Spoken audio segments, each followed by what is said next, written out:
من ڕێزم لۆ جەنابەت هەیە وەکو بڵێ ڕێز و تەقدیرم لۆ هەموو عەشیرەتەکانی با بڵێن هەرێمی کوردستان هەیە بە تایبەتی. یعنی ناونیشانی سەرۆک بۆ من زۆر گرانە. یعنی هەر برادەرێک برا گەوراتی عەشیرەتێک بکە یان قەبیلەیەک بکە یان عایلەیەک بکە، من بە پێویستی دەزانم ئەوە خۆی دیاری نەکا وەکو سەرۆک عەشیرەت، خۆی دیاری بکە وەکو خزمەتکار. چونی برا گەورەی عەشیرەت یان برا گەورەی قەبیلە یان برا گەورەی خانەوادەی خزمەتکارە و ئێمە ئەوانی کە با بڵێن برا گەورایەتی ئەو عەشیرەتانە دەکەن دەبی چت جا لەبیر نەکەین ئێمە لە هەرێمەکێت دەژین کە دەیلێنێ هەرێمی کوردستان. ئەو هەرێمە پێکاتیە پەرلەمانی هەیە، حکومەتی هەیە، سەرۆکایەتی هەرێمی هەیە.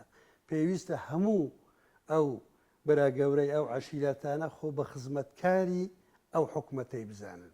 پێویستە هەمومان شەو ڕۆژ ئیش بکەین کە زیاتر موسساتی دەولە بەهێز بکەین، نا خوددا نەخواستە ئیشی خراپ بکەین و عەشیرەتی خۆمان تووشی کێشە و ناخۆشی بکەین و سمعەتەشی خراپیان لۆ بینین. من دەڵێم برا گەورەی هەر قەبیلەک هەر عەشیرەتێک خزمەتکارە. ئێستا هەموو عەشیرەتەکان قەبیلەیان هەیە، عایلەیان هەیە، بەس من مستەڵەحی سەرۆکایەتی یان ڕیاسەتی عەشیرەت بە هەند نازانم. ئێوجا ئەوی خۆ بە سەرۆک عەشیرەت بزانی، ئەوی خۆ بە ڕئیس عەشیرەت بزانی، ئەوە یان وەکو بڵێن ئێشەشی دەرونی هەیە یان هیچ لە مێژووی عەشایر نازانی.